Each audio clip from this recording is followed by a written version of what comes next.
jërë ngeen jëf mbokk yi safoo télévision Futur Média dal leen ak jàmm ci jotaayu xibaar yi li ci gën a fës te ñu dama ko jukki daañ ko door ak génnuk àddina ki nga xam ne moom moo nekkoon njiit bu réew bu Tchad moom Hissène Habré ni ki tey jile ci njël moom moomee nag xam ngeen ne li ko daal di yóbbu bokk na ci Covid 19 ak tolluwaayam nag ñu ko doon ko toppee li nga xam ne moom moo di crime contre l'humanité crime de guerre ak itam ay acte de torture yoo xamante ni njortoon nañ ne moom moo ko doon amal te ñu tëjoon ko ci lu tolloog giirug dundam daañ ci dikkaat nu mu gën a yaatoo jëru ji nga xam ne moom lañ dénk wàllu yoon fii ci réew bu Sénégal moom Malick Sall di xam ne rek ne moom Hissène Habré virus boobee toppeewu ko fa nga xam ne moom moo di ca prison bi naka noonu itam muy xam ne rek ne réew bu Sénégal noppi woon na ngir daal di koy jagleel ab bracelet électronique daañu wax ci li nga xam ne moom moo yóbbu Hissène Habré di bas meeg tolluwaayam ci mim réew jàppale ne ni ki démb lu toll fukk ak juróom-ñaar ci ay doomi aadama daal nañuy génn àddina ci Covid 19 cas positif yi toll nañ ci juróom-ñaar fukk ak benn daañu wax itam ci leneen at wile mu mel ni FIBA Afrique nag muy màggal li nga xam ne moom moo di juróom benn fukki atam ni ki ren itam mu daal di yem mook fanweeri édition bu Afro Basket ci wàllu góor ñi ay coppite yu bari ñu daal di ka ci nemmeeku di ngeen déglu ay kàddu Alphone Bill ci suñu ndaw yi nga xam ne nag ñoom ñooñu fa teewal mbokkee lu ni mel buñ ci noppee daan ci toftal li nga xam ne moom la yéeni kaay yi xëyee ni ki tey jii léegi ma dikk ñu faram fàccee.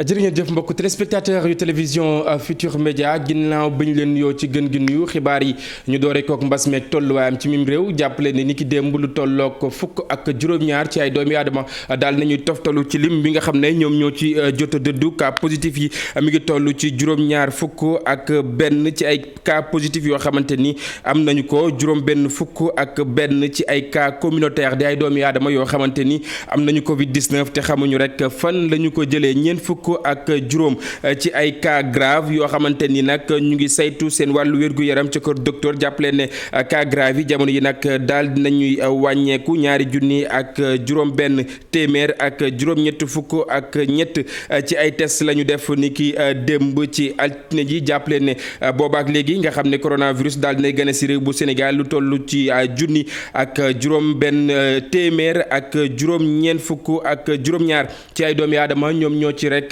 daal di dëddu jàppaleen ba tey ñi nga xam ne ñoom ñooy wéy di dem ca kër docteur di amal li nga xam ne moom moo di ñaq wi nag jamono yi mi ngi gën di bari fii ci réew bu Sénégal ñu wax ba tey ci li nga xam ne moom moo di mbas mi keneen koo xamante ni ki tey ji taxawoon na fa nga xam ne nag fa la ñuy fësalee li mu doomi aadama yi nga xam ne ñoom ñoo ko amee ci mim réew di directeur bu centre national bu transfusion sanguine moom moomee di dalal xelu askan wi ci lépp lu ñeel aji tawat jeeg ñeneen ñi nga xam ne am nañ fa yitte ñu daal di koy def ni mu waree ngalawaay ñuy rek ko di càmmonteeg li nga xam ne moom moo di geste barrière ñu teewlu professeur Saliou Ndiaye ginnaaw itam ba mu doon addu ca ministère de la santé.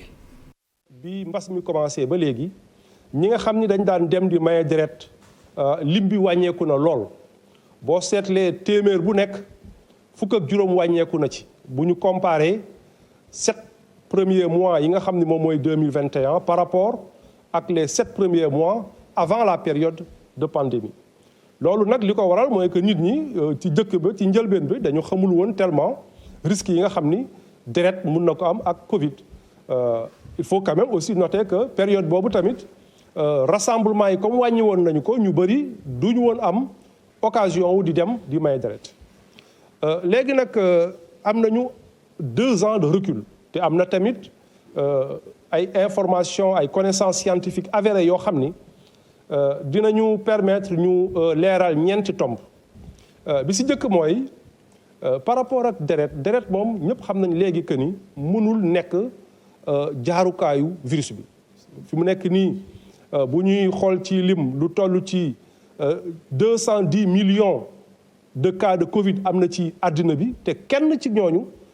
gisuñu ni kii li ko tax mu am ko moom mooy deret donc il est clair que deret nekkul voie boo xam ne dina transmettre virus bi loolu nag dama bëgg a rassurer malades yi nga xam ni dañ leen di transfuser régulièrement ñu xam ni mun nañ def seen traitement ou transfusion comme avant parce que amul benn risque. ñaareelu tomb bi mooy que chaque jour boo jëlee ci réew mi diggante Dakar ak région yëpp mun nañu calculer am na lu toll ci fanweeri bërëb yoo xam ni nit ñi mun nañ fa dem maye deret. donc dama leen di ñaax ñu mun a dem ci mbayukaayu deret yooyu pour def seen don de sang parce que mesures yi nga xam ni war nañ ko def pour empêcher ñoom ñu am ay wàllante yooyu yëpp jël nañ ko mesure barrière yëpp dinañ ko gis foofu donc warul décourager kenn. dina mën a tax rek nga daal di sauver ñenn ci ay doomu aadama yoo xamante ni nag dañoo nekk ci ay jafe-jafe te daal di rek soxla mbir mu ni mel moom professeur Sali foofee mu taxawoon beneen professeur boo xamante ni nag taxawoon na fa di professeur Pape Ibrahima Ngom moom itam di xam ne rek ne lépp lu ñeel wàllu cabinet dentaire itam bépp dogal woo xamante ni war nañ ko mën a jël ngir rek ñu daal di dakkal lawteefug virus bi ñu ngi koy wëy di ko jël bu baax a baax muy sàkku ci aji tawat ji bu ñu am benn njàqare wala bokk ñuy tiit ngir rek daal di dem di saytu seen wàllu wér-gu-yaram rawatina lu jëm ci seen wàllu bëñ ak yeneen yu ni xeetoo dañuy teewlu ay kàddoom moom itam gannaaw mu àddoo ci ministère de la santé. bërëb fajukaayu bëñ yi xel mun na nangu ne bari na risque ndaxte foo dem ñu ne la solal sa masque boo demee ci dentiste bi ngeen jàkkaarloo nga toog ci fauteuilam li mu lay njëkk a wax mooy dindil sa masque. li nga xam ne nit ñi dañuy dandante bi la ñu taamu dentiste bi mënul la dand su la bëggee faj dana la jige yow ak moom seen distance du ëpp 20 centimètres donc xel mun na nangu que bari na risque loolu moo waraloon mois de mars 2020 ci at mële passé autorités yi ministère de la santé dañu ne woon nañu yemale faju bëñ yi ci lu mënul ñàkk li ñuy wax soins d'urgence métit bu tar wala lu neew yi wante dañu dem ba ci kanam ñu xool ne dispositions yi dañ ko war a changer ñu changer ko tam tegtal yooyu dañ ko changer te coppite gi mooy tey fii may wax ak yéen lépp lu ñuy faj ci gémmiñ rek mun nañu ko def di dalal seen xel bu baax rek ci jàmm rek ngeen di jële foofu incha allah parce que jël nañu ay dispositions ci suñu bopp danañ leen jëlal ay dispositions tam yéen yoo xam ne nii day tax wàllaate du am foofu feebar bi nit ak ñaari nit ñu fa tase duñ ko mën a wàll ak docteur bi du la ko wàll yow tam doo ko mën a wàll docteur bi. li ñu leen di njëkk a ñaan mooy pour éviter encombrement salle de soins yi pour bari nit ñi dafa daje lu bari ngeen di booy faju ji nga ànd yow kese bu ñàkk ànd bi bu fekkee ne ki war a dem faju ji dañ ko war a gunge ki koy gunge doon benn nit kese te boo àggee bërëb bi ngay fajoo tam. nga déglu bu baax ña nga fa fekk nga xam ne mooy ñiy faj ñooñu mun nañ la wax ne la da nga war a raxas sa loxo ba pare wala da nga war a jël sa loxo nga diw ci solution hydroalcoolique. mbokk yi bokk na ci leneen loo xamante ni maa ngi leen ko doon junjoo bi ñuy door jotaayu xibaar di génnuk àddina ki nga xam ne nekkoon na njiit bu réew diwaan bu Tchad moom Hissène Habré mi ngi génne àddina file nga xam ne moom moo di ci Ndakaaru ginnaaw itam bi mu amee li nga xam ne moom moo di mbas mi xam ngeen ne ku ni mel ñu ngi ko tëjoon ci li nga xam ne moom moo di giirug dundam doon ko toppee lépp lu ñeel wàllu crime contre l'humanité crime de guerre ak itam ay acte de torture maanaam ay defuk ñaawteef yoo xamante ni ñu ngi ko doon toppee ki nga xam ne nag moo nekkoon ex-fort bu N'Djamena li nga xam ne moom moo di jaar-jaaram Modou Fall daal na ciy dikkaat ñu seetaan portrait bi. juddu fukki fan ak ñett ci weeru août ci atum 1942 ca Faye-Largeau Hissène Habré nekkoon homme d'état tchadien bokk ci kon peuple bu ñu tuddee Toubou nekk ci clan wu Anakaza mu doon nag président bu république Tchad ci atum 1982 gannaaw ab coup d'état bu ñu amal bu daaneel kii di Goukoumi Wedey Hissène Habré kon def ca bopp réew ma lu ëpp juróom-ñetti at mu jël pouvoir yi gannaaw nag ba mu nekkee njiitu armée du nord di fan daal di dakkal lii di poste premier ministre ñu ne faat kon lu ëpp ci opposant politique yi mu daal di kon jël fan daal di koy def armée régulière Hissène Habré màgg ci désertu Djirap ci ay diggante berger nomade Hissène moom ci boppam nekkoon kon poste sous-préfet bu Moussoro gannaaw kon bi ko président Tombal Bay mayee gannaaw indépendance su Tchad moom nag mu daal di jàng kon droit ca institut bu étude politique éducation politique am nag mu daal di koy sëgg rek ci livre yu ci mel ni Frantz Fanon Che Guevara ak Raymond Aron Hissène Habré ñu daal di koy tuumal ni moom mooy responsable faatub lu tollook ñeen fukki junni doomu aadama ci janvier 1980 1972 gannaaw nag biñ ko daanalee ñu daal di gis ay fausses communes yoo xamante ni 20 kilomètres ak juróom ci capitalu N'Djamena la yenn fosse yi sax am ci lu toll téeméer ak juróom fukk squelette yoo xamante ni ci yenn détenu yu ñu téye woon te police bi nga xamante ni moo di police politique def li ni mel rapportu commission bi daal di xam ne ni kon lu tolloog juróom-ñetti fukki junni doomu aadama di ay gone kon doon nañu ay jirim gannaaw rek kon régime Hissène Habré boobu lay ci juillet 2006 ñu daal di mandaté Sénégal Union africaine def lu ni mel ngir muy jugé kon kii du Hissène Habré toppee ko crime contre l'humanité crime de guerre ak acte de torture procès bi nag ñu tijj ko ci Ndakaaru ci atum 2015 mu doon procès bu njëkk boo xamante ni daal nañuy utiliser lii di compétence universelle ci continent africain Hissène Habré ñu mujj koo daan giiru dundam. ñu mujjoon ko daan ci lu tollook giiru dundam Modou Fall ñu sant ko gërëm ko bu baax a baax waaye itam dañuy desandi bu baax a baax ci li nga xam ne moom moo di génnuk àddina ki nga xam ne moom moo di Hissène Habré wax itam jokkook Sadikh Niass xam ngeen ne moom mooy secrétaire général bu RADDHO maa ngi lay nuyu bu baax a baax monsieur Niass. maa ngi lay fay. ñu gis ne yeewoon nañ ak ab tiis génn ak àddina ki nga xam ne moom moo di Hissène Habré ñu daal di koy daanoon lu tolloog ci giirug dundam ban gis-gis nga am wala bokk yan njaal nga yëkkati daal di koy jébbal askan wi. waaw bi ñu yëgee gaañu ko Hissène Habré effectivement ñi ngi koy jaal ay mbokkam.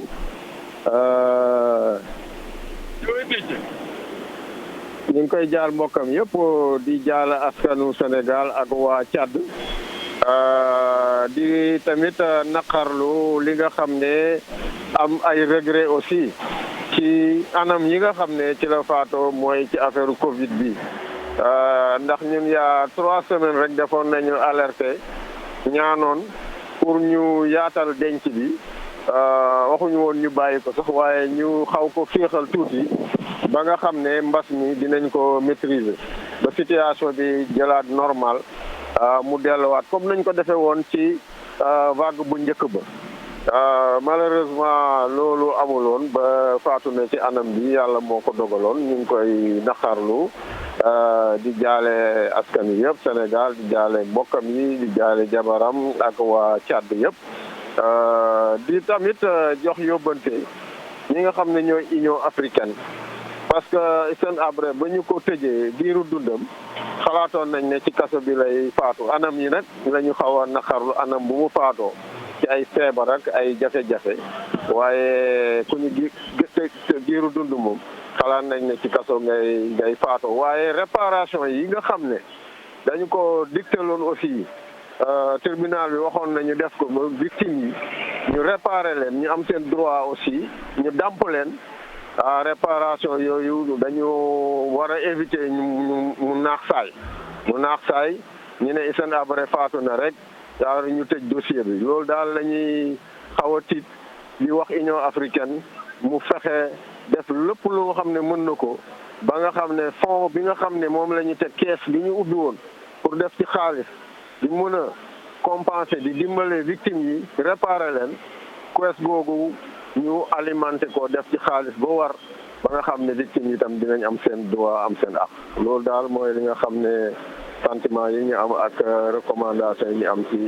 faatu Hissène Habré. jërëjëf ñu sant ko gërëm ko bu baax a baax mu nekkoon Sadikh Niass di secrétaire général bu RADDHO waaye itam dañuy desandi ba tey ci li nga xam ne moom moo di téléphone bi jël itam keneen muy woo ci turu Mame Less Camara ñu gën koo xam ci taskatum xibaar doon itam doyen maa ngi lay nuyu.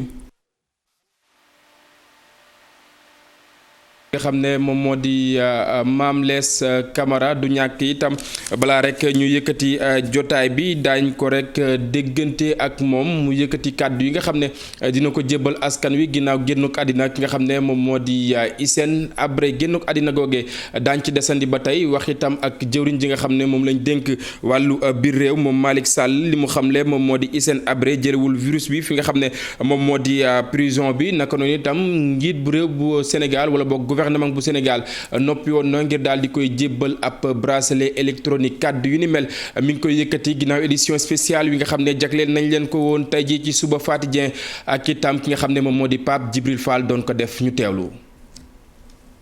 Habilitation présidentielle ak madame Habré ak ñoo njëkk pour que effectivement qui fait que moom dañu ko évacué woon ci clinique privée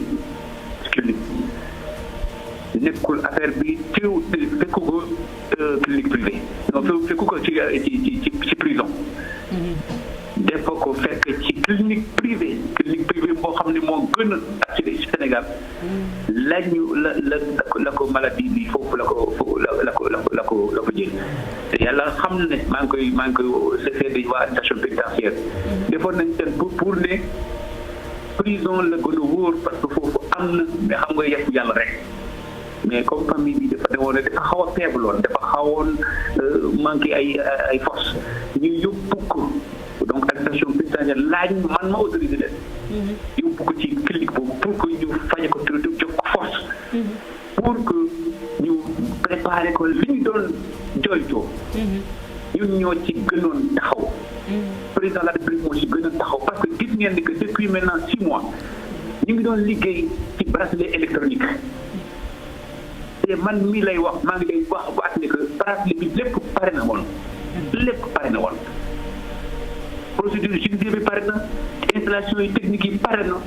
te dégg yàlla incha allah lu ñu naroon def mooy que effectivement bu fa génnee ci hôpital bi du dellu kaso parce que procédure bi mu ngi woon nekk à terme pour que après pour que ñu posé que bracelet électronique mu dellu këram ak bracelet électronique bi mais nag yàlla moom lu mu def dañ ci ànd rek mais noonu la problème bi noonu la demee te vraiment doon la bëgg ñëpp xam ne noonu la demee yéene bi décision bi noonu la woon institution présidentielle yi noonu la woon te loolu jaadu ak justice sénégalaise lépp pare woon na naru woon te dellu kaso dafa waroon bu fa gënee ñu posé ko bracelet électronique mu dem ak bracelet électronique. mu nekkoon jëwriñ ji nga xam ne nag moom la ñu dénk lépp lu ñeel wàllu yoon ci mim réew bu doon àddu rek ci anam bi nga xam ne moom la Hissène Habré génne àdduna may fàttaliku rek ne moom mi ngi juddu ci atum 1942 13 août la yemmaloon fukki fan ak benn dong moom moo des mu daal di màggal li nga xam ne moom moo di bésub juddoom ndax xam ngeen ne ni ki tey ji ñu ngi ci 24 août keneen koo xamante ni mi ngi ci ligne bi di Pape Amadou Fall di way taskatu xibaar mu jébbal njaal itam askan wu Sénégal maa ngi lay nuyu bu baax a baax Pape Amadou Fall. mu mel ni am nañ ay jafe-jafe ci jokkoo bi du ñàkk daañ ci dikkaat ak moom léegi daañ ko làmbaat mu jébbal njaalam askan wu Sénégal ginnaaw itam ki nga xam ne moom moo di Hissène Habré génn àddina Covid 19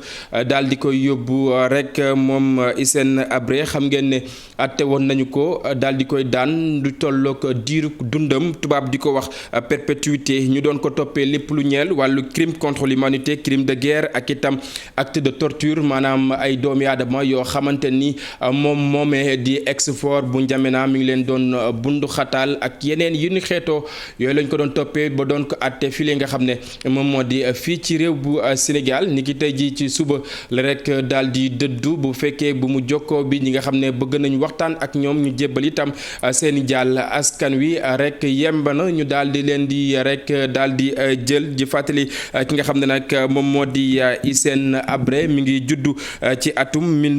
1942 le 13 août la juddoon fa nga xam ne moom moo di ca Faya ku nekk xam na ne nag réewum Tchad la nga xam ne def na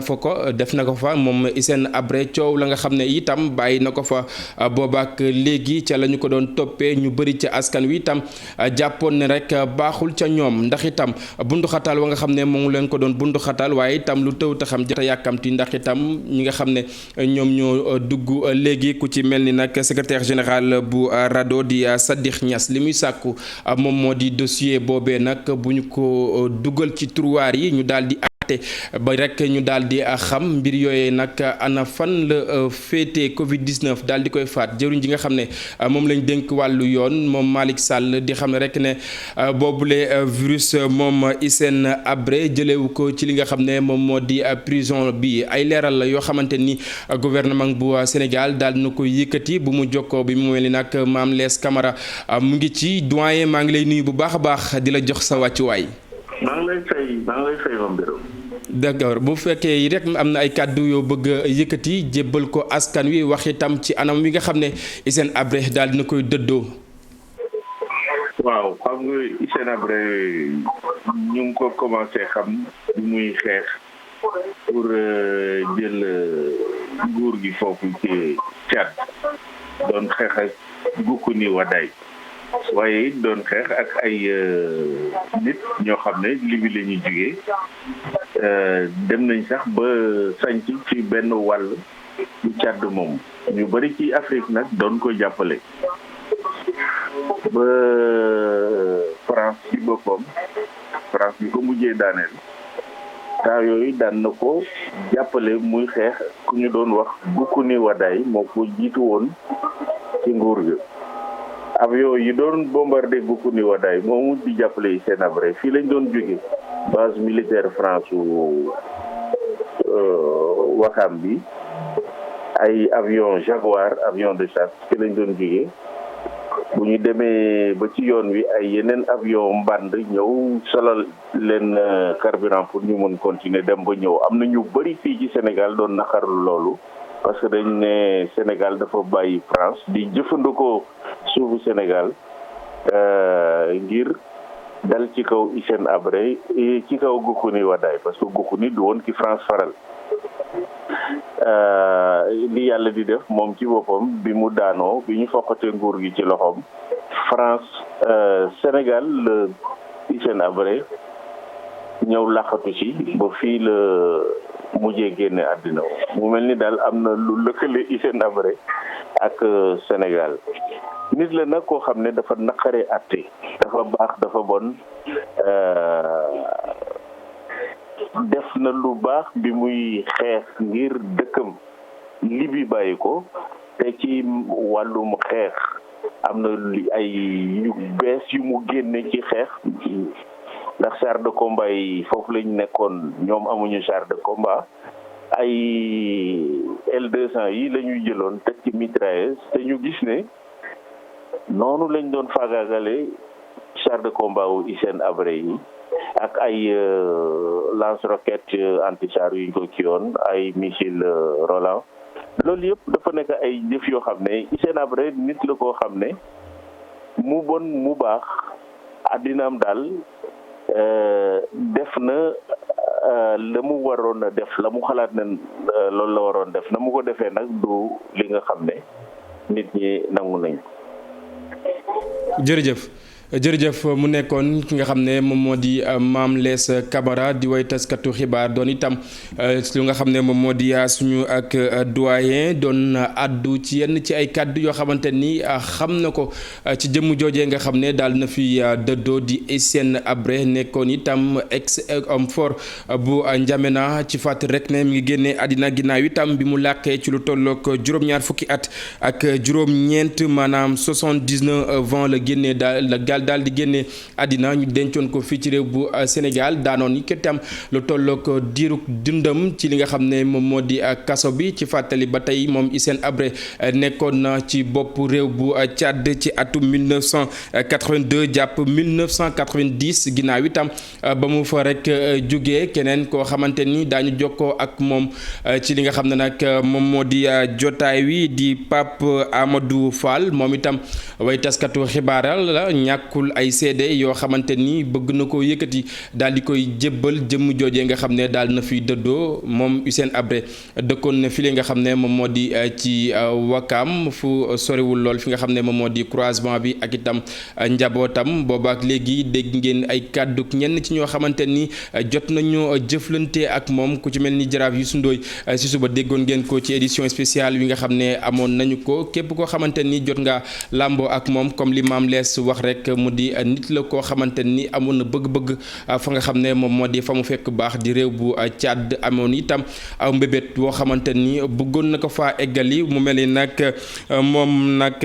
Hissène Habré daañu dikkaat ak moom gën a amal waxtaan askan wi gën leen xam ki nga xam ne moom moo nekkoon njiit bu réew bu Tchad la nga xam ne moom moo ko fa jëlee ba tax itam ñu tegoon ko loxo ci lu tollook giirug dundam loolu yëpp daañ ci ñëwaat ak yéen ci suñu yeneen jotaayu xibaar ak ak itam nu mu gën a yaatoo maanaam vie et l'œuvre bu Hissène Habré daañ ci dikkaat ak yéen bu baax a baax ñu wéyal xibaar yi wax itam ci leneen di liggéeyuk li nga xam ne moom moo di train Dakar Tambacounda xam ngeen ne du yàgg dara daañu ko door lu ni mel itam di ab dogal woo xamante ni gouvernement bu Sénégal daal dina koy jël jëruñ ji nga xam ne moom lañ dénk wàllu infrastructure des transports terrestres ak itam désenclavement ànd ci ak jëruñ ji nga xam ne moom la ñu dénk wàllu wi ca diwaan bu Mali la ñuy xamle moom moo di bépp rëq-rëq woo xamante ni nemmeeku woon nañu ko ci wàllu wi ñu daal di koy jël daal di koy teg ci suuf Pape Mbaye Diaw Fally Gueye ci reportage. jàmbat lu yàgg liggéey bi jëm ci defaraatu raay yi léegi mu door pàcc bi ci jiitu nag di Dakar Tambacounda dogal boobu nag gouvernement bu Sénégal moo ko jël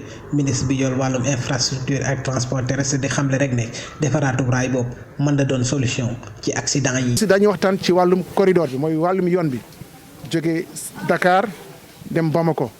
ñëpp xam nañ ni camions yu bëri ñoo ciy daw état Sénégal nii moom kat raay bi nga xam ne taxawoon na raay bi daañuy fexe mu dabaat. maanaam travaux yi daañu tàmbali fii léegi ay quelques semaines ou ay quelques mois pas plus pour ñu defaraat raay bi de telle sorte que ni train dana jógee Dakar yóbbu marchandise ba Tamba de Tamba nag camions yi war nañ mën a ñëw jëli marchandise boobu yóbbu ko Mali bu neexee yàlla. naataangoom bu Mali di woo askanu Sénégal ak bu Mali ngir rek yàq-yàq yi nga xamante ni am nemmeeku woon nañ ko fan yee ci accident bi fi amoon mu bañatee am ndaxte loolu warul am diggante Sénégal ak Mali. C'est un seul peuple. Dans deux états. li nga xamante ni nag moo fi amal muy yàq yooyu noonu buñ sañan duut fi am ak lu fi mën di am nanu toog waxtaan ci ndaxte problème bi bu ma amee muy gouvernement bu Sénégal muy gouvernement bu Mali ku nekk da ngaa jóg rek dox ci li nga war a dox kon nag bu dara amatee nanu daal su ko defee ñaari gouvernement yi lépp loo xamante ni war nañ koo def rek ñoom dinañ ko def ba saafara jafe-jafe yi nga xamante ni jàpp nañ ne mooy indi wax ji. Personne ne souhaiterait un acte de ce genre.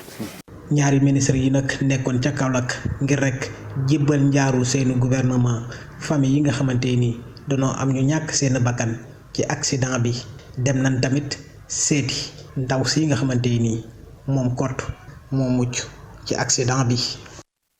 production bu mango bi ca département bu Tivaouane nag jàppale ne ñi nga xam ne ñoom ñoo nekkee ca Pire jamono yi nag ñu ngi ci ak njàqare ndax itam la nga xam ne nekkoon na seen ak mëbët mu mel ni nag antuwul ba suñu jon yàlla tey ñu teewlu ka nga xam ne moom moo di Cheikh Thioune kenn la ci yooyu les producteurs àdduna jëmale ci micro Cheikh Anta Diop ak Seylatir.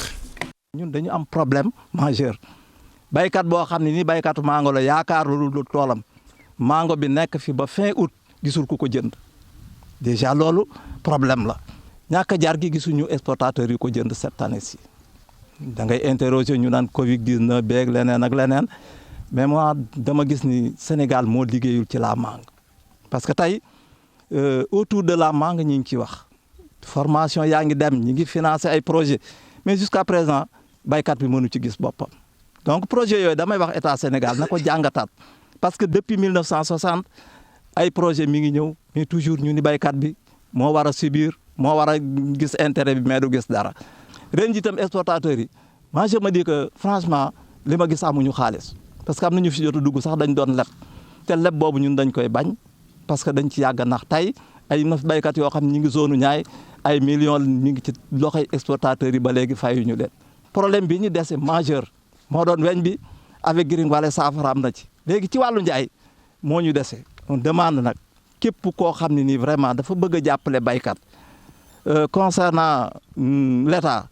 le président de la République son ministre de commerce et la DPV vraiment coow li bari na mais je me dis que liggéey bi ñuy liggéey agsiwul ci baykat yi.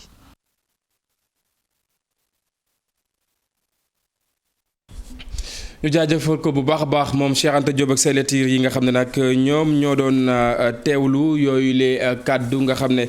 producteur bu mango boobee nag daal dina koy def ñu des itam ci leneen wax ci afro basket bi ci wàllu góor ñi jàppale ne 48 heures bu nekk nag daañu amal li nga xam ne moom moo di test yi ñeel Covid 19 ndax xam ngeen ne tolluwaay mbas mi ci mim réew jàppale ne délégation yi nga xam ne moom moo bàyyeekoo fii ci réew bu Sénégal naam liggéey yu tàggatémbe boobee la ñu xaw a nemmeeku mu ñeel ñi nga xam ne ñoom ñoo di basketteurs yi ba ci sax entraîneurs yi xam ngeen ne Covid 19 tax na yenn ci ay distanciation physique dañu koy rek daal di jël ngir moyu li nga xam ne moom moo di lawteefuk virus bi du ñu sol yi dañuy teewlu reportage bi nga xam ne Mame Fatou Ndoye ak itam Massaer Ndiaye ñoom ñoo ñu yebal ñoom ñoo ko daal di def ñu seetaan. 30e édition Afrobasket fajar la délégation sénégalaise bi jóg ngir affronter bés bu njëkk ci compétition bile li jiitu mooy def test Covid yi fii ci stade national Amahoro bu Kigali. maa ngi yeewu 6 heures du matin ñëw def test Covid instant bi pare naa man maa ngi xaar. bu teel a yeewu on était obligé parce que dañu war a ñëw def fii test Covid donc bu ñu ko defee dañu war a toogaat patienté xaar résultat yi. boo yegsee war a takkati sa fit taxaw rang def sa test te xaarandigum contexte Covid bi nag moo tax dara yombatul ci liggéey bi xanaa jéem a adapté wu rek. contexte bi moom xaw na métti parce que dañu war a def test yi chaque 48 heures. chaque 2 jours war nga ñëw def test et pour la première fois bon may couvrir compétition mu bëri nii ay jafe-jafe voilà mais dañuy jéem a adapté wu. ay compliqué moom parce que bi ñu ñëwee aussi mënuñu am accès ci joueurs yi mënuñu am accès ci coach bi pour ñu am réaction soit interview et tout léegi loolu day xaw a retardé tuuti suñu liggéey. yàlla jàppale ñu amul benn cas suñu groupe ñu jubali Kigali Arena mu des léegi nag jël suñuy badge bi badge bi yegsee nag nit yi soulagé ndax badge bi mooy yombal liggéey bi. waa xawoon na métti nag parce que teel nañ yeewu pour dem toppatoo test Covid yi pour mun a récupérer suñu vaccin yi suñu badge yi léegi mun nañ commencer suñu liggéey normalement parce que accès à la salle bi benn condition la laaj mooy ñu mun a récupérer suñu badge yi. Kigali Arena rëy yomb réer ñu nekk doon kurti mais alhamdulilah ba am nañ ko. léegi nag mu des. fu mu ne nii moom compétition bi mën na démarrer. léegi liggéey bi. mu doon délégation sénégalaise boobee nag yenn ci ay dogal yoo xamante ni daañ ko war a jël ngir rek daal di wóyal seen ak liggéey ci anam bi nga xam ne moom la waree ñu desandi ci ba tey wax itam ci FIBA Afrique xam ngeen ne ni ki ren lay màggal lu tollook juróom-benn fukki atam yemoo ki itam li nga xam ne moom moo di fanweeru édition bu Afrobasket ci wàllu góor ñi ren la ñu ci indi ci ay coppite bari na bu ñu sukkandikoo ci ki nga xam ne moom moo di secrétaire général bi moom Alphone Bill dañuy teewlu ay kàddoom ci micro Massaer Ndiaye ak itam Mame Fatou Ndoye.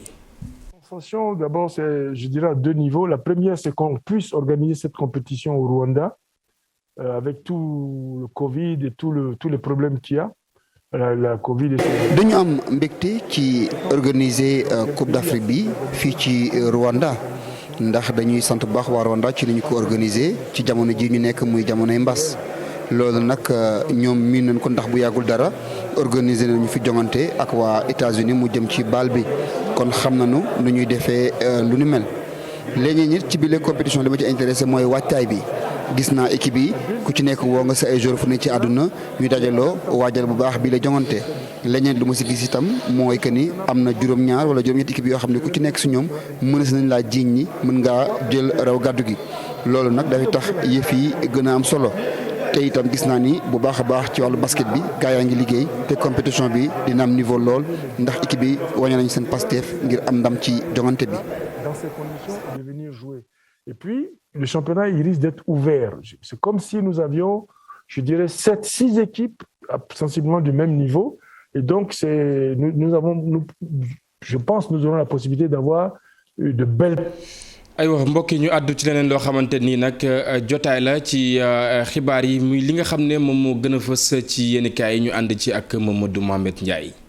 jërë ngeen jëf journal l'Observateur xëy na wogosu di xuus lu rëy ci biir mbënd mi ubbil yéenekaay bi page 6 am ak page 7 am lépp inondation yi la ko jagleel waame gi di jur jàng ji nga xam ne at mu nekk mun a jasar ci kaw nit ñi lu ko waral dëgg-dëgg ak lan moo ko fii jëlee ti faaxan ci yile ponk la yéenekaay bi xëy di waxtaan ak ñu seen xam-xam màcc jëm ci wàllu wi bokk na ci ñoom Mouhamadou Mountaga Diallo dib docteur en géographie ak aménagement du territoire doon nit ab jàngalekat sa gëstukat ca université Cheikh Anta Diop bu Ndakaaru mi ngi ñuy wax ci biir l'Observateur ne feebar bu nekk ni mu toll na la paj ma war a toll du jënd ay moto pompe ak di defar ay station pompage mooy régler problème yi docteur Mame Cheikh Ngom moom it di ko xam-xamam màcc jëm ci wàllu aménagement du territoire nekkit ci université Cheikh Anta Diop bu Ndakaaru mi ngi leeralal wàllu observateur li mu jàpp ne moo tax ba tàggali réew mi ak inondation jafe nee na leen weñ gaa nga bañ a ca mbànjaxaan nga ndax muy waa cadastre di waa urbanisme ba ci waa impôt bu ñu defoon li leen war dëgg kon amaana mbir yi du demee ni nee na leen it plan Orsec gi ñuy wax ak bëgg ci wékku doonul mbir mu mën a yàgg doonul it mbir muy wéy ñu wéy ba ci xët mu njëkk journal La Tribune fekkat fa coowal inondation yi juróom-ñaar téeméeri milliards ak juróom-ñett fukk ak ñaar yu ñu ne dugal nañu ko ci gestion inondation yi moom la yéenekaay bi di laaj fu mu jaar ba tegal ñu ci ne 2012 ak léegi daanaka at mu nekk ñu ne dugal nañu ay milliards yu dul jeex ci plan Orsec te kenn du gis njëriñ la yéenekaay bi nañu jot na nag ñu càmbar yëf yi askan wi xam seenub xaalis fan lañu ko dugal ak nan lañu ci doxalee te ci loolee nag ñoo ngi ciy xaar corps de contrôle yi ci réew mi bu baax a baax lu baax lam lu bon la en tout cas képp ku bëgg a bokk ci élection yii di ñëw in fokk da ngay joxe caution bu fukki millions ak juróom boo bëggee dem ci élection départementale yi nga dolli ci yeneen fukki millions ak juróom Sud Quotidien nañu ministre intérieur moo jël dogal bi démb bind ko ci arrêté ba siiwal ko ginnaaw gaañi déggoowuñu woon ci caution bi ñaata lañ ko war a taxawee ministre intérieur Antoine Félix Diome arbitré na leen caution fukki millions ak juróom ngir élection bu ca nekk fanweeri millions ngir ñaar yi municipal yi ak départemental yi journal bi nañu fanweeri millions duy caaxaan lëf la moo taxit ñenn ci ñi ci opposition bi ak ñi fare ci non aligné yi am nañu soxla soi nañu wax ji leer na ku yorul demal toogi caution bu fukki millions ak juróom bi ñuy laaj ci élection bu ci nekk candidat bu ko mënul bul xatal géew bi enquête dina kay nañu ñi fare ci opposition bi li ñu doon xaar moo di caution bi ñuy laaj bu baree ba bari bañ a romb fukki millions waaye nguur gi dicté na ab loi am le témoigné nañu caution fukki millions juróom bi ñuy laaj ci élection bu ca nekk ngir local yi ak départemental yi opposition bi ci réew mi rafetlu wuñu ko ñoo ngi koy ñaawlu ak di ko ŋàññ Saliou Sarr bokk ci front résistance nationale ne ñu ci xët mu njëkk la témoigné nous sommes déçus waaye nag amul problème duñu nangu kenn di ñu fàbbi ci dara di ñu divertir honorable député Wuri Bayro Diallo di maire bu APR ni ñu ci yéenekaay bi lii lu ci baax la mooy tax ñu mën a tànn gerte gi ba génnee saxayaay yi saytu ak segg gi ñeel liste électorale yi la yéenekaay mi ngi ñuy wax ne la ñu gis ci diiwaan yu ca mel ni Mbour Ndar Ziguinchor ak Fatick dalul am xel ndax ba léegi nit ñi bareeguñu ci commission yi Hissène Habré ma ca kaso ba jot na wàllam ci coronavirus bi Le Quotidien moo ko bind ba xamal ñu ne njiital Tchad la woon di Hissène Habré dafa corona ba ma nga urgence te ab état am jéggi na dayo journal Vox Populi dëggal xibaar bi ba dolli ñu ci moom it ne Hissène Habré cib clinique privée ca la ne woon waaye mujj nañu ko évacuer cib l'hôpital public fa la ñu koy faje ki jara faj dëgg mi ngi ci l'Observateur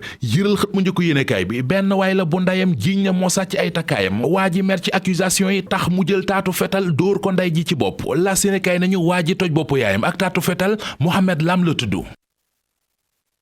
jërëjëf Mamadou Mohamed Ndiaye Hissène Habré boobee nga xam ne yaa ngi ko doon àddu ci li gën a fës ci yéenekaay yi mujj naa faatu ginnaaw Covid 19 bu mu ko tëralee mbokk yi jërë ngeen jëf